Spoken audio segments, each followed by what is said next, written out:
या hi everyone. So finally UPSC ने अपनी ऑफिशियल आंसर की भी रिलीज़ कर दी है।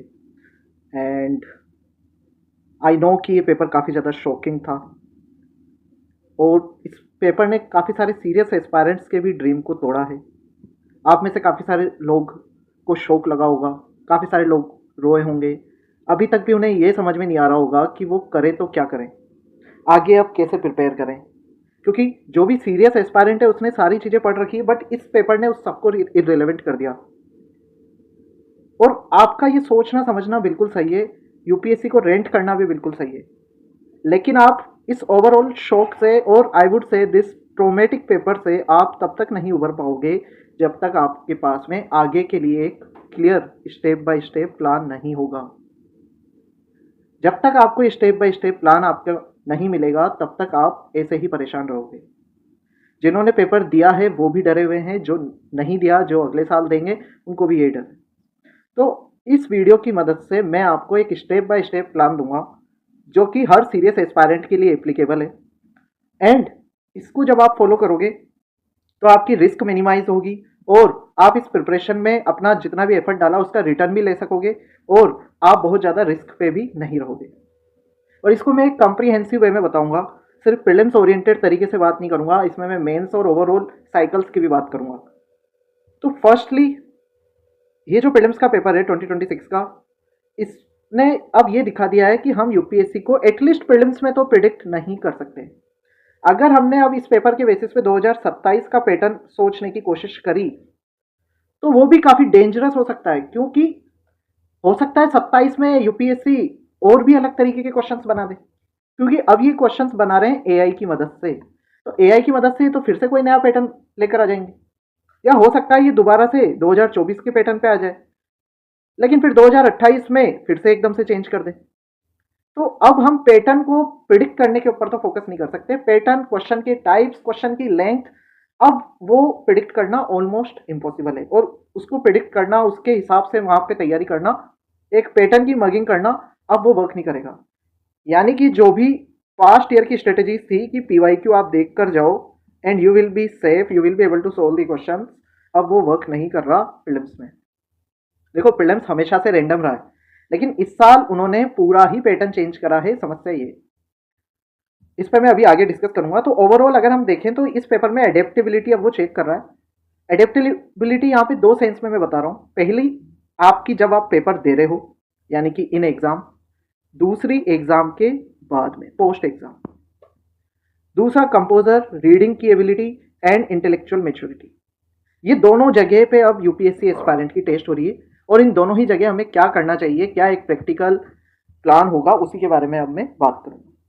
तो पहली चीज, सबसे बड़ी रियलिटी क्या है प्रीलिम्स की, वो ये है कि प्रीलिम्स हमेशा से अनप्रिडिक्टेबल रहा है।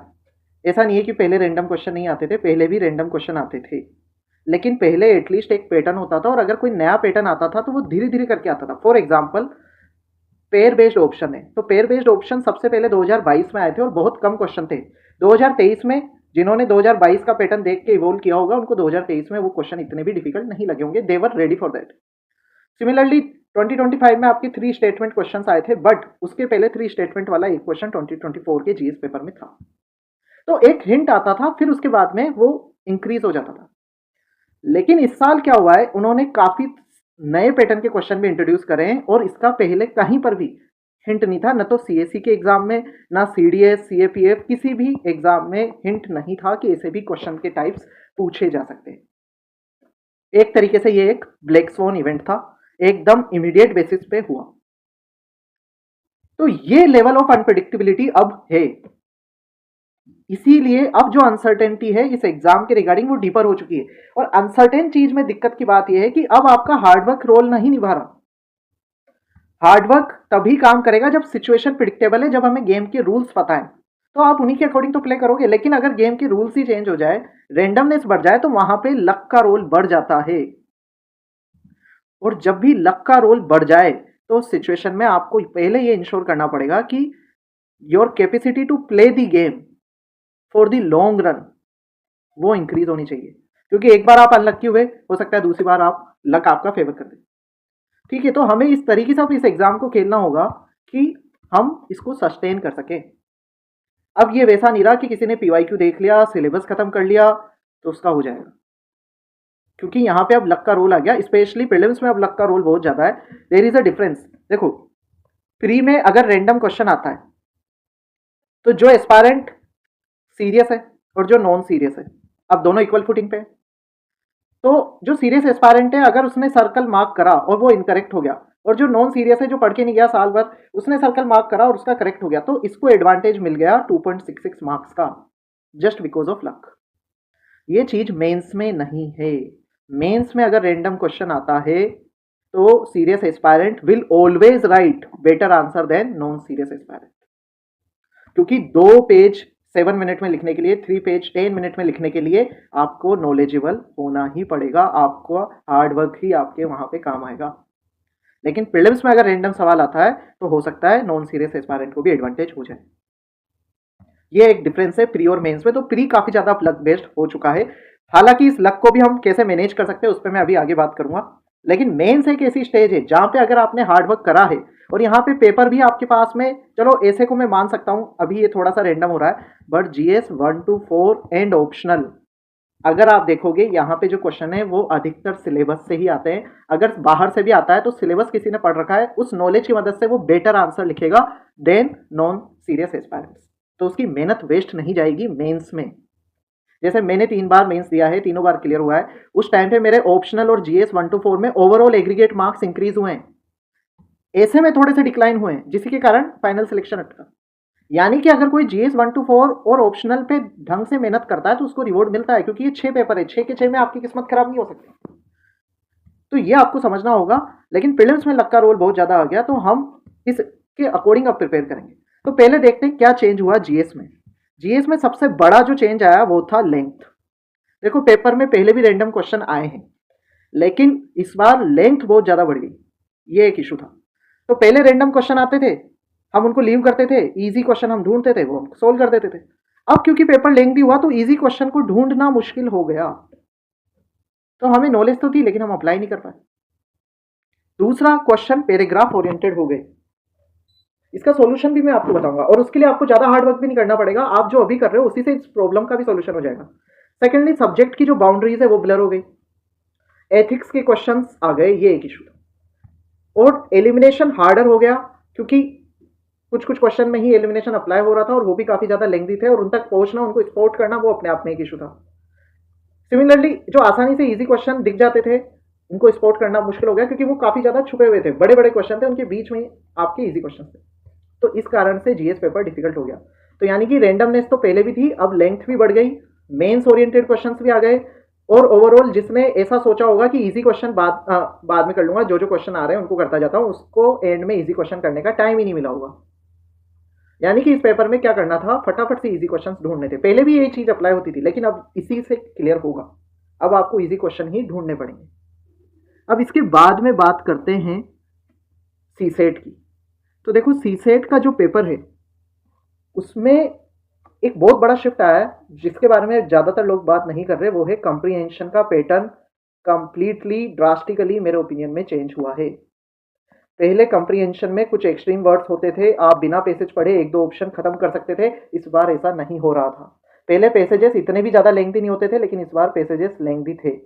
आप क्वेश्चन पढ़ोगे, फिर पैसेज पढ़ोगे, फिर दोबारा क्वेश्चन पढ़ोगे, तब भी आपको समझ में नहीं आएगा क्या मार्क करना है। और फिर पैसेजेस की जो ओवरऑल वेटेज थी, जो नंबर था, वो भी रिड्यूस हो गया। तो जितने भी स्टूडेंट्स अब तक कंप्रीहेंशन से पेपर क्लियर कर रहे थे, अब हम कंप्रीहेंशन पे रिलाई नहीं कर सकते। ऑलरेडी कंप्रीहेंशन लेस रिलायबल था, क्योंकि इसके इंटरप्रिटेशन से आंसर में वेरिएशन आ जाता था, बट फिर भी इससे अच्छा स्कोर बन रहा था। लेकिन इस साल कंप्रीहेंशन का रोल ही खत्म हो गया। पहले तो क्वेश्चन कम थे, दूसरे जो क्वेश्चन थे वो सोल्व करने में टाइम और उसका जो रिवॉर्ड था वो उतना अच्छा नहीं था, वो नेगेटिव साइड में जाता था। तो ये वाली चीज जो इंटरप्रिटेशन की है, ये सारी चीजें अभी हो चुकी। इसी के कारण जो सीरियस एस्पायरेंट थे उनमें एक पैनिक हो गया। उनको ये लग रहा है कि अब हम क्या करें, हमने ऑलरेडी हार्ड वर्क कर रखा है, अब ऐसा क्या करें कि अगले साल क्लियर हो जाए और जो हमारी मेहनत है उसका हमें रिवॉर्ड मिले। यही मैं आपको अब बताऊंगा। मेरे ओपिनियन में जो भी सीरियस एस्पायरेंट है उसे क्या करना चाहिए। तो देखो, अगर आप एक सीरियस एस्पायरेंट हो तो आपको ऑलरेडी प्रिपरेशन हो चुका होगा, आपका एक सॉलिड बेस तो बन ही चुका होगा। उसका मतलब क्या है, GS 1 to 4 के जितने भी पेपर हैं उनकी आपको अंडरस्टैंडिंग होगी, आपके पास खुद के या टॉपर या कोचिंग किसी भी तरीके के नोट्स होंगे और आपकी डिसेंट प्रिपरेशन होगी आंसर राइटिंग की। ऑप्शनल आपका कंप्लीट हो चुका होगा और उसके भी आपके पास में नोट्स होंगे। देन ऐसे भी आपने पढ़ लिया होगा टॉपर्स का, आपने ऐसे कुछ लिख भी लिए होंगे, वो सारी चीज़ें आपकी हो चुकी होंगी। अलोंग साइड दिस सीसेट के बेसिक मैथ्स रीजनिंग के क्वेश्चन भी आपने सीख लिए होंगे। कंप्रीहेंशन के बेसिस पे अगर कोई जा रहा था पेपर सोल्व करने, यानी कि उसने कंप्रीहेंशन एंड सीसेट के PYQs सोल्व कर लिए होंगे।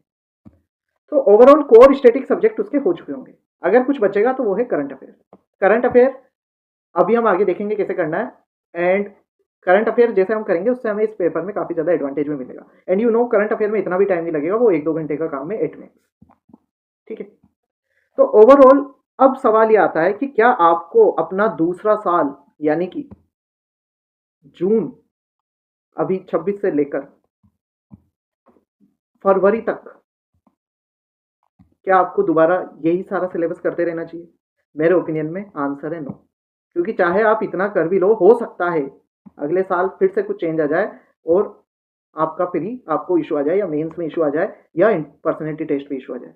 देखो आपके हाथ में जो इस पूरे एग्जाम में चीज़ है वो है मेंस, क्योंकि वहाँ पे पेपर ही इतने सारे हैं कि अगर कुछ जगह लक फैक्टर काम भी करता है तो वो बैलेंस भी हो जाता है। बाकी फ्री 2 घंटे का पेपर है, रैंडम क्वेश्चन है, पर्सनैलिटी टेस्ट 30 मिनट का है, उसमें आपके 30-40 मार्क्स का डिफरेंस आ जाता है। तो यहाँ पे लक का रोल बहुत ज़्यादा है और इसको मिनिमाइज करना काफ़ी ज़्यादा मुश्किल है। जबकि GS में हमारे पास इतने सारे पेपर है, 6 पेपर तो हैं ही सही ऐसे जिसमें अगर कोई रट कर ही चल गया और वो आंसर लिख देगा उसको नंबर मिलेंगे। 6 में से 4 में भी उसको अगर उतने मार्क्स मिल गए जितने वो डिजर्व करता है उसका काम हो जाएगा। लेकिन ये 2 स्टेजेस भी तो हैं। तो हम क्या पूरी तरीके से इसी पे लगे रहे और इसी की प्रिपरेशन करते रहे? नहीं, मेरे ओपिनियन में एक सीरियस स्टूडेंट को अब पूरी तरीके से ये साल देने की जरूरत नहीं है। मेरे ओपिनियन में आप अपनी लाइफ को यूपीएससी के लिए पॉज मत करो, क्योंकि यूपीएससी प्रिपरेशन में जो सबसे बड़ी ट्रेजेडी होती है वो है आपका जो टाइम चला गया विदाउट स्ट्रेटेजिक इवोल्यूशन। यानी कि आपने कुछ और सीखा ही नहीं, आप वही सिलेबस पढ़ते रहे, आपने कुछ भी नहीं सीखा और फिर एंड में अगर नहीं हुआ तो फिर आप बहुत बुरी सिचुएशन में आ जाते हो। और यही होता है जो पेनफुल रियलिटी की 5-6 साल किसी स्टूडेंट ने दिए एंड उसके बाद में उनका सिलेक्शन नहीं होता, उन्हें प्राइवेट सेक्टर का कोई एक्सपीरियंस नहीं है, कोई स्किल नहीं है, कोई इनकम सोर्स नहीं है, कोई करियर बैकअप नहीं। ये उन्हीं के साथ होता है जो इस तरीके की सिचुएशन में बार बार सिलेबस को पढ़ते रहते हैं। आपने सिलेबस पढ़ लिया, अब आपको मेरे ओपिनियन में आपको इस लूप से बाहर आना चाहिए और आपको कुछ एक्स्ट्रा करना चाहिए। अगर आपको ऐसा लगता है, अगर कोई ऐसा कहता है कि एक ही काम पे फोकस लगे रहना चाहिए, मेरे ओपिनियन में वो डेडिकेशन नहीं दिखाता, वो एक ट्रैप दिखाता है। आप डेडिकेटेड हो, इसीलिए आप एक सीरियस एस्पायरेंट हो, इसीलिए आपका सिलेबस कंप्लीट हो चुका है और इसीलिए अब आपको प्रिपरेशन में 3-4 घंटे से ज़्यादा की ज़रूरत नहीं है। तो जब आपके प्रिपरेशन में 3-4 घंटे ही लग रहे हैं तो बाकी के कम से कम 6-7 घंटों का आप इस्तेमाल करो और ये चीज़ें डेवलप करो। आपको ज़्यादा काम नहीं करना, लेकिन इतना काम करना है कि आपको प्राइवेट सेक्टर का थोड़ा तो एक्सपीरियंस हो, कुछ तो स्किल डेवलप हो, कुछ तो इनकम क्रिएट हो, किसी तरीके का तो करियर बैकअप क्रिएट हो। आपको ये करना है। अब करना क्या है, तो मेरे ओपिनियन में ये जो अब हमारे पास फ्री टाइम आया है जनवरी या फेब तक, आप अपना एक सेकंड ट्रैक बिल्डअप कर लो। ठीक है, आपका सिलेबस ऑलरेडी हो चुका है टू अ लार्ज एक्सटेंट, तो आप आराम से जेन एंड फेब एंड तक 6-7 घंटे तो किसी और चीज़ पे दे सकते हो, कम से कम 50% टाइम 5 घंटे तो दे ही सकते हो। और उसमें आपको क्या करना चाहिए, मेरे ओपिनियन में दो तरीके से हमें काम करना चाहिए। एक तो हमें इमीडिएट अगर इनकम का कहीं से सोर्स मिलता है, स्किल का मिलता है, तो वो हमें ले लेना चाहिए। चाहे वो फ्रीलांसिंग हो जहाँ पे आप थोड़े आवर्स दे रहे हो, कुछ ट्यूशन हो, टीचिंग हो, कंटेंट क्रिएशन हो, राइटिंग हो, ये सारा आपको अपनी नॉलेज की मदद से आपको ये स्टार्ट कर देना चाहिए। सेकेंडली मेरे ओपिनियन में आपको एक प्लान बी करियर अगर आपको लगता है तो आप गवर्नमेंट जॉब एग्जाम दूसरे वाले भी दे सकते हो, नेटवर्किंग कर सकते हो, इंटर्नशिप कर सकते हो। लेकिन अदर गवर्नमेंट जॉब एग्जाम भी इतने ही अनसर्टेन हैं, तो मेरे ओपिनियन में हमें प्लान बी 2 तरीके से बनाना चाहिए। एक प्लान बी होना चाहिए जो इमीडिएटली एंड सिक्योरली हमारे लिए इनकम जनरेट करे, ताकि हम हमारी प्रिपरेशन को सस्टेन कर सके, लाइफ में ग्रो कर सके, और फिर आप गवर्नमेंट जॉब एग्जाम दूसरे वाले भी दो। अगर कोई सीधा दूसरे गवर्नमेंट जॉब एग्जाम की प्रिपरेशन में लग जाता है तो वहां पर भी तो उतनी ही रेंडमनेस है। तब आप 2 रैंडम चीज़ों के बीच में उलझे रह जाओगे, एक यूपीएससी और एक बाकी के गवर्नमेंट जॉब एग्जाम। तो मेरे ओपिनियन में आप गवर्नमेंट जॉब एग्जाम दो दूसरे, बट आप एक अपना पैरेलल इनकम सोर्स भी क्रिएट करो जो कि सर्टेनिटी आपको दे, क्योंकि एक रैंडम चीज़ को छोड़ के हम दूसरी रैंडम चीज़ की तरफ नहीं जा सकते। हाँ, उसका आप पेपर जरूर दो, वो आपकी इच्छा है। तो ओवरऑल मेरे ओपिनियन में हर सीरियस एस्पायरेंट को अब 2-3 क्वालिटी आवर्स की ज़रूरत है, जिसमें वो अपना ऑप्शनल देख ले, थोड़ी आंसर राइटिंग कर ले, रीडिंग क्वालिटी सोर्सेज़ से रीडिंग करे और कंटिन्यूटी एक बनाई रखे अपने रिवीजन में। ठीक है, ये सस्टेनेबल भी रहेगा, ये मैच्योर भी रहेगा, ये रेशनल भी रहेगा। और इससे आपके साथ ऐसा नहीं होगा कि आपकी लाइफ के 5-6 साल चल गए और आपका कुछ भी नहीं हुआ, अगर यूपीएससी हट गया तो आपके पास कुछ भी नहीं बचा। आपके साथ ऐसा नहीं होगा और आप यूपीएससी भी क्रैक कर लोगे क्योंकि आप सस्टेन कर पाओगे अपने आप को। ठीक है, तो ये आपको एक लार्ज एक्सटेंट पे मेंटल पीस देगा और आप इसके लिए रेडी भी हो क्योंकि आपका सिलेबस हो चुका है। अब बात करते हैं मेंस किस तरीके से इस प्रीलिम्स पेपर से हम लेसन लें। तो मेरे ओपिनियन में मेंस की प्रिपरेशन हमेशा से हेल्प करती थी प्रीलिम्स में, बट इस साल ये और भी ज़्यादा एप्लीकेबल है। फॉर एग्जाम्पल, GS4 की अगर किसी ने प्रिपरेशन करी हो तो उसने केस स्टडी सोल्व करी होगी। केस स्टडी काफ़ी ज़्यादा लेंथी आती थी, तो अगर किसी ने केस स्टडी को स्पीड में रीड करके समझ के उसके आंसर लिखने की प्रैक्टिस करी होगी तो उसकी रीडिंग स्पीड डेफिनेटली इंप्रूव ही होगी और उसने इस साल के जो GS प्री के क्वेश्चन हैं उनको बेटर वे में टेकल करा होगा देन अदर एस्पायरेंट्स। तो आप अगर मेंस की प्रिपरेशन करोगे तो आपको मेंस में तो फायदा होगा ही सही, और मेंस अगर आपका स्ट्रॉन्ग है तो जिस दिन आपका प्री निकल गया उस दिन आप सीधे 100, टॉप 100, 200 में रैंक लाओगे। ये आप देख सकते हो कितने एग्जाम्पल हैं, कितने ही एग्जाम्पल है जिनका बार बार प्री नहीं होता लेकिन उनकी मेंस इतनी स्ट्रॉन्ग होती है कि जब उनका प्री होता है तब वो सीधे IAS सिक्योर करते हैं। और यही सॉल्यूशन है इसका। प्री क्लियर करके कोई फायदा नहीं है अगर आपका मेंस स्ट्रॉन्ग नहीं है तो, क्योंकि आप फिर लूप में फंस जाओगे। फिर आप मेंस क्लियर करके इंटरव्यू दोगे, इंटरव्यू नहीं हुआ फिर प्री दोगे, हो सकता है प्री हो या ना हो, फिर से आप इसी सर्कल में फंस जाओगे। बेटर ये है कि आपका मेंस स्ट्रॉन्ग हो एक बार और जिस दिन प्री क्लियर हो उस दिन पूरा एग्जाम क्लियर। ठीक है, तो मेरे ओपिनियन में यूपीएससी ये दिखाना चाह रहा है कि हमें मेंस की अंडरस्टैंडिंग करनी है और अगर मेंस की अंडरस्टैंडिंग अच्छी है तो हमें ओवरऑल भी तो बेनिफिट है। ठीक है, तो आप GS पेपर को जब पढ़ रहे हो, उनके जो ऑप्शंस पढ़ रहे हो, आपको प्रीलिम्स में वो और ज़्यादा हेल्प करेंगे। तो जो बाउंड्री है वो बहुत ज़्यादा थिन हो चुकी है प्री और मेंस के बीच में। तो आई वुड सजेस्ट अगर हमें GS पेपर को, प्रीलिम्स के पेपर को इस साल वाले को अगर टेकल करना है तो हमें GS, एथिक्स, ऐसे इन पे मास्टरी हासिल करनी पड़ेगी। जिनका ह्यूमैनिटीज़ वाला ऑप्शनल है वो ह्यूमैनिटीज़ वाले ऑप्शनल में भी काफ़ी लॉन्ग पैराग्राफ्स आपको पढ़ने होते हैं, लिखने होते हैं, उन पे मास्टरी अगर आप हासिल कर लोगे तो आपकी जो है लेंथी पेपर वाला इशू है, जो कंप्रीहेंशन वाला इशू है, जो एथिक्स वाले क्वेश्चन वाला इशू है, वो खत्म हो जाएगा। So you will be in a better position to solve this kind of paper. हो सकता है अगले साल ऐसा पेपर ना आए, लेकिन अगर आता है तो हम इसके लिए रेडी रहेंगे। ठीक है, तो कंप्रीहेंशन आप पढ़ो, कॉम्प्लेक्स क्वेश्चंस में आपकी हेल्प होगी और एलिमिनेशन भी आप कर पाओगे। ओवरऑल रीडिंग स्पीड भी अंडर टाइम प्रेशर आपकी इंप्रूव हो जाएगी। दूसरा, मेरे ओपिनियन में इस पेपर में काफ़ी सारे इजी क्वेश्चंस भी थे, लेकिन इजी क्वेश्चन दो तरीके के थे। पहला शॉर्ट इजी क्वेश्चन यानी छोटा है, उसको हमने करा, पढ़ा, हो गया, और एक बहुत ज़्यादा लेंथी था क्वेश्चन और वो इजी भी था। तो हमें क्या करना है, हमें हमारी रीडिंग स्पीड बढ़ानी है ताकि जो lengthy kind of easy question है उनको भी हम सोल्व कर पाएँ। और जिसकी रीडिंग स्पीड अच्छी होगी वो इस तरीके के क्वेश्चन सोल्व कर पाएगा। तो छोटे बड़े दोनों क्वेश्चन अगर वो सोल्व कर लेगा तो उसको काफ़ी ज़्यादा एडवांटेज होगा। ये पेपर अगर आप ध्यान से देखोगे, अगर हम रैंडम क्वेश्चंस को हटा दें तो रीडिंग स्पीड जिसकी अच्छी होगी वो ऐसे पेपर में थ्राइव करेगा। और धीरे धीरे करके लेंथ तो यूपीएससी बढ़ा ही रहा है, इस साल उन्होंने और ज़्यादा बढ़ा दी, हो सकता है अगले साल वो और भी ज़्यादा बढ़ा दे, तो रीडिंग स्पीड आपकी हेल्प करेगी और this would be helpful for mains also. ठीक है, आपका रिवीजन फास्टर हो जाएगा अगर आपकी रीडिंग स्पीड अच्छी है।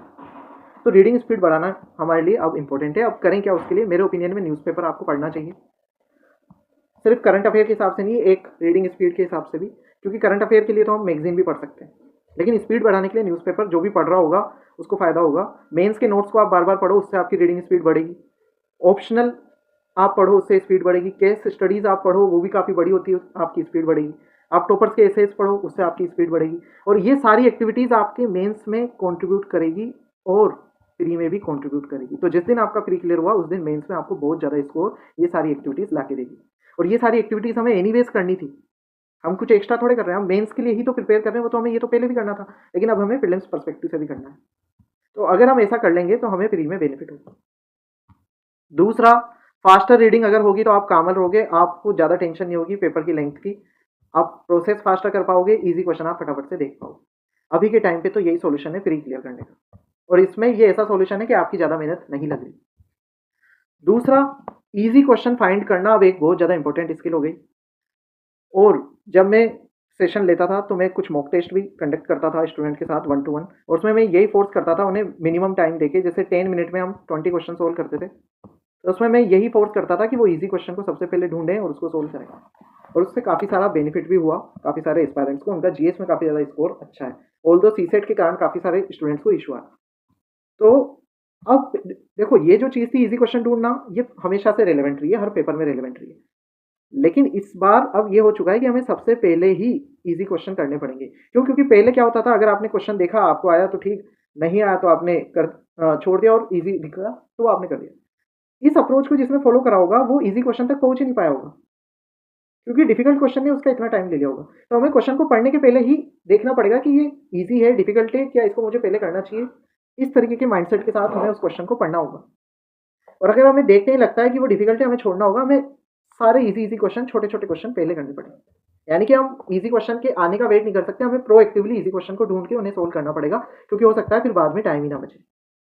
तो कितना जल्दी आप इजी क्वेश्चन को आइडेंटिफाई कर पाते हो, ये एक बहुत ज़्यादा इंपॉर्टेंट स्किल अब बनेगी इस पेपर के बाद। ये पहले भी रिलेवेंट था, लेकिन अब और ज़्यादा रिलेवेंट है। ठीक है, तो रियल गेम अब ये नहीं है कि आपको कितना पता है, आप कुछ सोल्व कर पाते हो कि नहीं कर पाते, आप कितनी जल्दी आइडेंटिफाई कर पाते हो, स्कैन कर पाते हो, और स्ट्रेटेजिकली इजी क्वेश्चन को सोल्व कर सकते हो। जो ट्रिकी क्वेश्चन है, लेंथी क्वेश्चन है, उन्हें छोड़ सकते हो। मॉक टेस्ट जो है, हमेशा आप देखोगे टॉपर्स कहते हैं मैंने इतने मॉक टेस्ट लगाए, उतने मॉक टेस्ट लगाए, दे आर इंपॉर्टेंट। बट अब मॉक टेस्ट और ज़्यादा इंपॉर्टेंट हो चुके हैं। इसलिए नहीं क्योंकि वो प्रिडिक्ट कर लेंगे अगले साल का पैटर्न कैसा आएगा, ये अब बेकार बात हो चुकी है। अब हम प्रिडिक्ट कर ही नहीं सकते, अब हम प्रिपेयर कर सकते हैं, हमारी स्पीड बढ़ा सकते हैं, हम इजी क्वेश्चन ढूंढने का बढ़ा सकते हैं, हमारी शॉक टॉलरेंस के लिए हम मॉक टेस्ट दे सकते हैं, लेकिन हम प्रिडिक्ट नहीं कर सकते। तो आप इस वजह से मॉक टेस्ट मत दो आपका स्कोर कितना आ रहा है, आप इस वजह से दो कि आप टाइम मैनेज कर पा रहे हो, शॉक टॉलरेंस आपके इंप्रूव हो रही है। क्योंकि बार बार जब वो शॉक लगेगा, then you will be able to handle the randomness. उसमें भी हम चांस ही बढ़ा सकते हैं, और उसका तरीका यही है। तो आपको अभी से ऐसा नहीं है कि मॉक टेस्ट देने, आप जनवरी फरवरी से मॉक टेस्ट देना शुरू कर सकते हो। अभी के लिए आप अपने कंटेंट पे और प्लान बी पे फोकस करो। साथ ही क्योंकि इस पेपर में काफ़ी सारे रैंडम क्वेश्चन थे, उनके सोर्सेस भी ऑफकोर्स रैंडम ही होंगे। तो ऐसी सिचुएशन में काफ़ी सारे एस्पायरेंट अब ये गलती कर सकते हैं कि वो काफ़ी सारे रैंडम सोर्सेस को फॉलो करने लग जाए, और उससे क्या होगा, उनका टाइम बहुत ज़्यादा वेस्ट हो जाएगा। और तब भी हो सकता है यूपीएससी वैसे क्वेश्चन ना पूछे जो आपने प्रिपेयर करे, क्योंकि रैंडम क्वेश्चन रैंडम है ही इसलिए क्योंकि उसको कोई भी प्रिपेयर नहीं कर पाता। तो हमें उन रैंडम क्वेश्चंस के पीछे नहीं भागना है, सोर्सेस अभी भी वही रहेंगे जो पहले थे। हाँ, थोड़ा-सा हम एक्स्ट्रा पढ़ सकते हैं, लेकिन ऐसा नहीं होने वाला कि हम जाके ऋग्वेद पढ़ने लग जाएँगे या कोई अलग से बहुत ज़्यादा पीआईबी के आर्टिकल पढ़ने लग जाएँगे। वो प्रैक्टिकली डूएबल नहीं है।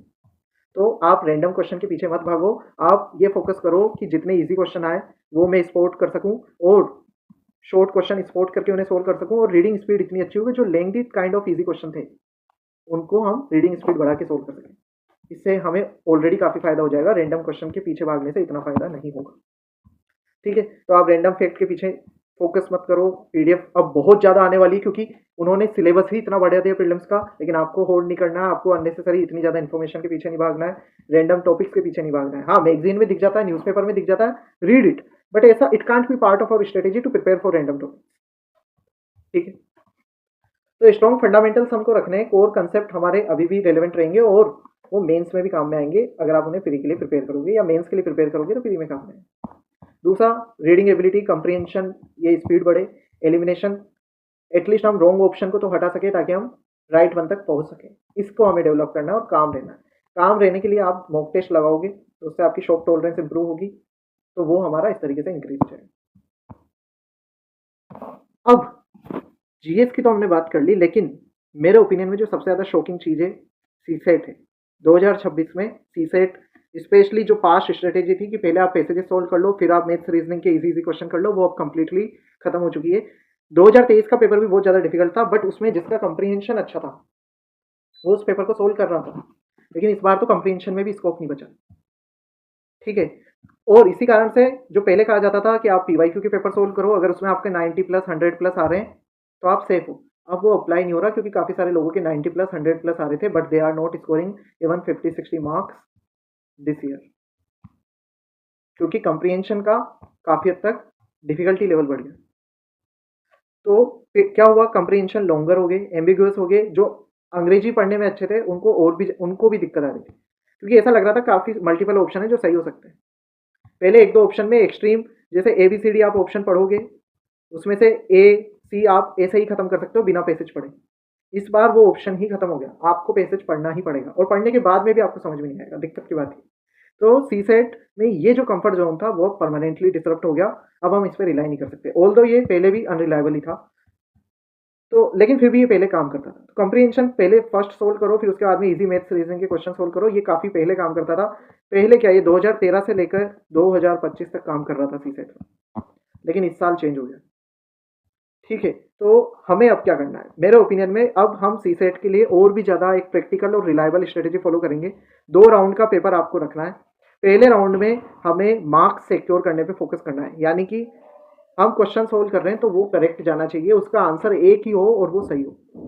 देखो, मैथ्स रीजनिंग का क्वेश्चन हो सकता है आपका टाइम ले, लेकिन वो गलत नहीं होता, क्योंकि अगर आपका आंसर गलत आ रहा है तो वो ऑप्शन से मैच ही नहीं करेगा, और अगर ऑप्शन से मैच कर गया तो वो आंसर सही है। तो मैथ्स रीजनिंग के ऐसे क्वेश्चन है जहां आपने 2 मिनट दिए, 3 मिनट अगर दिए तो आपका आंसर तो एटलीस्ट करेक्ट आएगा। इस साल पैसेजेस में 2-3 मिनट देने के बाद में भी आंसर, अगर यूपीएससी की अभी ऑफिशियल आंसर की में देखें तो गलत हो रहा है। तो हमारे 2-3 मिनट भी गए, दिमाग भी खर्च हुआ, और फिर नेगेटिव अलग चल गया। और इसमें कोई दोष नहीं है, क्योंकि ऐसा भी नहीं हो सकता कि पैसेज पढ़ना नहीं आता यूपीएससी एस्पायरेंट को। पैसेज पढ़ना आता है, लेकिन अब उसमें इंटरप्रिटेशन का इतना रोल है कि अब उसके ऊपर रिलाई नहीं कर सकते। और यहाँ पे क्योंकि टाइम लॉस हो गया तो मैथ्स रीजनिंग के क्वेश्चन भी नहीं हुए। तो अब क्या करना चाहिए मेरे ओपिनियन में, पहले 1 घंटे में आपको 20 से 25 easy medium question maths reasoning के ढूंढने चाहिए। मैथ्स रीजनिंग को बहुत अच्छे से प्रिपेयर करना चाहिए, ताकि आपको 20-25 क्वेश्चन तो इजी मीडियम कैटेगरी के लगे। आप उनको पहले सोल्व करो, उनका आंसर ऑब्जेक्टिव रहेगा, तो हमारे एक्यूरेसी हमारे हाथ में रहेगी और 50-60 नंबर हमारे बन जाएंगे। यानी कि पहले आर में 60 मिनट है, अगर हम एक क्वेश्चन को सोल्व करने में 3 मिनट भी लेते हैं तो आपके करीब करीब 20 क्वेश्चन सोल्व हो जाएंगे। ठीक है, तो 20 क्वेश्चन सोल्व होने के बाद में, और क्योंकि मैथ्स रीजनिंग में एक्यूरेसी अच्छी रहती है, तो आपकी करीब करीब 50 नंबर बन जाएंगे। ठीक है, मिनिमम है, हो सकता है कुछ क्वेश्चन आपके 2 मिनट में हो जाए। तो 20 से लेकर 25 क्वेश्चन का हमारा टारगेट है, तो 50 से 60 नंबर हम यहाँ पे। मैं ये चाहता हूँ कि हमारा फर्स्ट आवर में इतना स्कोर हो जाए। जैसे ये होगा, अब हमें अगले 1 घंटे में, 1 घंटा है हमारे पास, और कंप्रीहेंशन के अभी क्योंकि सारे क्वेश्चन पेंडिंग है, हम उनमें से इजी इजी क्वेश्चन ढूंढ के अगर हमने 10 सवाल भी बना दिए तो हमें कम से कम 10 नंबर का तो नेट पॉजिटिव स्कोर मिलेगा ही सही, और हमारी कट ऑफ क्लियर हो जाएगी। बस यही अब रिलायबल तरीका है सी सेट को क्लियर करने का। पहले मार्क्स सिक्योर करो मैथ्स रीजनिंग की मदद से 50-60 मार्क्स, और फिर उसके बाद में पैसेजेस से उसको कंप्लीटली क्लियर कर दो।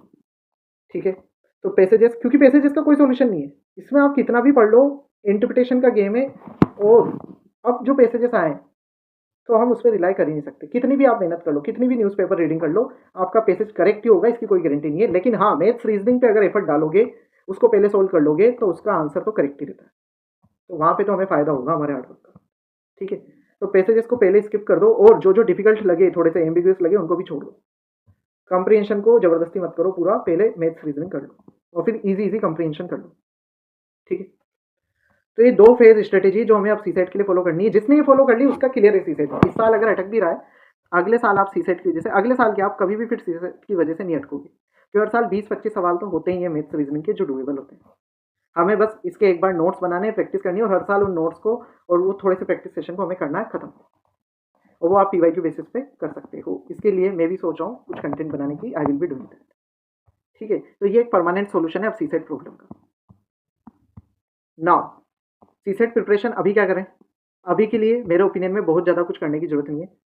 आप बेसिक मेंटेन रखो, अगर आप चाहते हो तो रिवाइज कर सकते हो फॉर्मूलाज या पीवाईक्यू, बट अभी ऐसा कुछ करने की जरूरत नहीं है। आप फेज 2 स्टार्ट करो करीब करीब फरवरी ऑनवर्ड्स, एंड वहाँ पे आप पीवाईक्यू, मैथ्स रीजनिंग, इस सब की तैयारी स्टार्ट करो, और जो लास्ट 3 मंथ है उसमें आप बहुत अच्छे से प्रिपेयर करो, और अपनी ये स्पीड कैलकुलेशन भी करके देखो। फॉर एग्जाम्पल, आप सी सेट के पेपर पीवाईक्यू के सोल्व करो, 1 घंटे का टाइम लो, उसमें मैथ्स रीजनिंग के क्वेश्चन सोल्व करो, एंड अपने मार्क्स को देखो। अगर आपका स्कोर 50-60 के अराउंड आ रहा है पहले ही घंटे में, 1 घंटे में, तो फिर इशू खत्म हो जाएगा हमारा। यही सॉल्यूशन है सी सेट का, और बहुत ज़्यादा मेहनत हम इस पर नहीं कर सकते, क्योंकि सी सेट बिल्कुल भी काम में नहीं आता मेंस में, और अल्टीमेटली आपके आईएएस बनने में जो नंबर जुड़ते हैं वो तो मेंस के जुड़ते हैं। तो सी सेट आप कितना भी अच्छा कर लो, आईएएस बनने में तो मदद नहीं करेगा आपका। हमें इतना करना है कि हमारे पहले घंटे में 50-60 नंबर आ जाए, डन, और वो शॉर्ट आने चाहिए, इसलिए हम पैसेज की बजाय रीजनिंग पे फोकस कर रहे हैं। ओवरऑल अगर आप देखा जाए तो यूपीएससी का अब जो है वो एडेप्टेबिलिटी का एरा है। ओवरऑल जेंजी, मैं भी एक जेंजी हूँ, आज के टाइम पे एडेप्टेबिलिटी बहुत ज़्यादा इंपॉर्टेंट हो चुकी है, चाहे एआई हो, कोविड हो, कुछ भी आप मान लो, सब तरीके से वॉर्स हो, तो ये पेपर भी हमें उसी डायरेक्शन में फोर्स कर रहा है। तो यहाँ पे एडेप्टेबिलिटी दो, जैसा मैंने पहले भी बताया, दो जगह, एक तो एग्जाम के अंदर और अब एग्जाम के बाहर। तो हमें मेच्योरिटी दिखाते हुए अब हमें नई रियलिटी को एक्सेप्ट करना होगा, हमें हमारी स्ट्रेटेजी को एडजस्ट करना होगा। ठीक है, हमें रीडिंग स्पीड बढ़ानी होगी, वो बढ़ जाएगी तो उसका बेनिफिट फ्री में होगा ही सही, वो क्लियरली दिख रहा है। चाहे लेंथी पेपर आए या पिछले इस साल से थोड़ा छोटा पेपर आए, दोनों ही जगह अगर किसी की स्पीड अच्छी है तो उसको तो बेनिफिट होना ही है। ठीक है, तो ये स्किल आप डेवलप कर लो। अनसर्टेनिटी पे कैसे स्मार्ट चॉइसेस करनी है, इसको मॉक टेस्ट देके आप प्रैक्टिस कर लो, और ये लाइफ में भी आपको हेल्प करेगी। ठीक है, और अनसर्टेनिटी के लिए देखो, मेरे ओपिनियन में जो चीज़ है वो ये है कि अनसर्टेनिटी को डील करना है, उसमें अगर अच्छे से डिसीजन बनाना है तो हमें कुछ चीज़ों को सर्टेन करना पड़ेगा। जिसके पास कुछ सर्टेन चीज़ें हैं वो अनसर्टेनिटी से इतना घबराता नहीं है और स्मार्ट चॉइसेस कर पाता है। सर्टेन चीज़ें क्या? प्लान बी, एक regular income source, skills, static subjects, easy question identification, ये सारी चीज़ें हैं जो आपकी सर्टेन है, ये तो आपके हाथ में है। आप इन पे फोकस कर लो, जैसे ही पेपर में भी और अपनी लाइफ में भी अभी आने वाले टाइम पे आप ये अनसर्टेनिटी से डील करना सीख जाओ। ठीक है, इंटेलेक्चुअल फ्लेक्सिबिलिटी, जैसे पहले ये रहता था कि हम एक क्वेश्चन को एक तरीके से देखते हैं, एग्जाम को एक तरीके से देखते हैं, अब हमें फ्लेक्सिबल होना होगा, अब हमें हमारी थॉट प्रोसेस को चेंज करना होगा।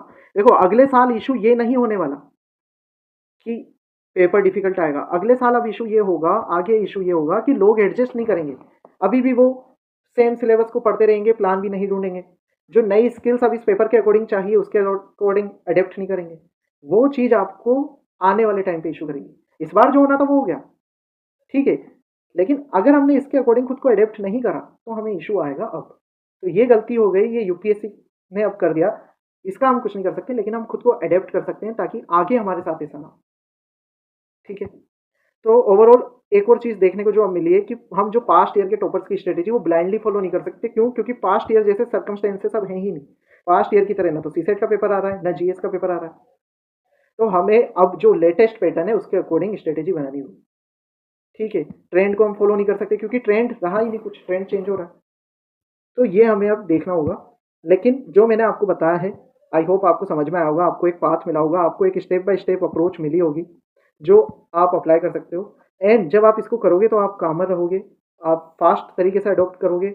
एंड ओवरऑल मेरे ओपिनियन में दोनों जगह सीसेट और जीएस में इजी क्वेश्चन को ढूंढना है, पैनिक को अवॉइड करना है। बट ये सारी चीज़ें तभी हो सकती है जब आप जो ऊपर की चीज़ें मैंने आपको बताई है वो आप करो, अदरवाइज ये नहीं होगी।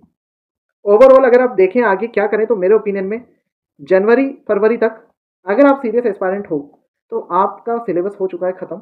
आप मेंस की प्रिपरेशन करते रहो, लाइटली 2-3 घंटे देते रहो, रीडिंग स्पीड इंप्रूव करो, लेकिन वो जब मेंस की प्रिपरेशन करोगे, न्यूज़पेपर करोगे, वो हो जाएगी, वो बाय प्रोडक्ट है। और मोस्ट इंपॉर्टेंट है, अपना एक बैकअप बना लो। मैं ये नहीं कह रहा पेपर मत दो, पेपर दो, लेकिन बैकअप ऑप्शन के साथ। क्योंकि बहुत बुरा लगता है किसी स्टूडेंट के 5-6 साल चल गए, 4 साल चल गए और उसका कुछ नहीं हुआ दूसरी जगह। अगर उस स्टूडेंट ने 1-2 घंटे भी दूसरे काम पे दिए होते तो उसको वो इशू फेस नहीं करना पड़ रहा होता, और क्योंकि मेंटल पीस होती तो वो यूपीएससी भी क्लियर कर देता। मैं ये चाहता हूँ आप अपने टाइम को इस्तेमाल करो अब दूसरी चीज़ों के लिए। इसके बाद में फेब से मई तक हम दोबारा से प्रीलिम्स मोड में आ जाएंगे। उस टाइम पे हम पीवाईक्यू, मॉक, एलिमिनेशन ये सब प्रैक्टिस करेंगे, रीडिंग स्पीड और ज़्यादा बढ़ाएंगे, मैथ्स रीजनिंग बहुत अच्छे से कर लेंगे। क्यों? क्योंकि आपका कंप्रीहेंशन तो ऑलरेडी हो चुका है जितना अच्छा हो सकता था, बियॉन्ड अ पॉइंट। अब वहाँ पे तो इंप्रूवमेंट आएगा नहीं, तो इसको हम इंप्रूव कर लेंगे और इसको पहले कर लेंगे, हो गया काम। यही सीखना है बस, और कुछ नहीं करना। और फिर जो लास्ट के 3 महीने हैं उसमें रिवीजन करना है, नए मटेरियल के पीछे नहीं भागना है। अब बहुत ज़्यादा मटेरियल आएगा और इसमें गलती यूपीएससी की क्योंकि वो सिलेबस को ही वाइडन कर रहे हैं रैंडम चीज़ें पूछ के। बट हमें रिवीजन पे फोकस करना है, इजी क्वेश्चन ढूंढने पे फोकस करना है, टाइम मैनेजमेंट करना है और मेंटल काम बनाना है। ओवरऑल इस पेपर से ये दिखता है कि यूपीएससी कॉन्फिडेंस या ओवर कॉन्फिडेंस दोनों ही चीज़ें तोड़ना चाहिए। ठीक है, रिजिडिटी जिसकी है, जो चेंज नहीं करेगा उसको इशू आएगा, जो एक पैटर्न पे डिपेंडेंट रहेगा उसको इशू आएगा, जो पैसिवली प्रिपेयर करता रहेगा और कुछ अलग से नहीं सोचेगा, अपने प्लान बी के बारे में नहीं सोचेगा, उसको इशू आएगा। तो ये सारी चीज़ें हैं जो यूपीएससी ने ये पेपर डाल के कर दी है। तो इसके अकॉर्डिंग क्या करना चाहिए वो भी मैंने आपको बता दिया है। अगर आपको लगता है, आपका कोई डाउट है, you can ask me in the comment section. And अगर आपका कोई सजेशन है, कोई हेल्प है, कुछ और आपके पास प्लान है, वो भी आप शेयर कर सकते हो, so that everyone can get help. And all the best for your future journey, for your attempt, and most importantly, your life is bigger and more important than this exam. All the best.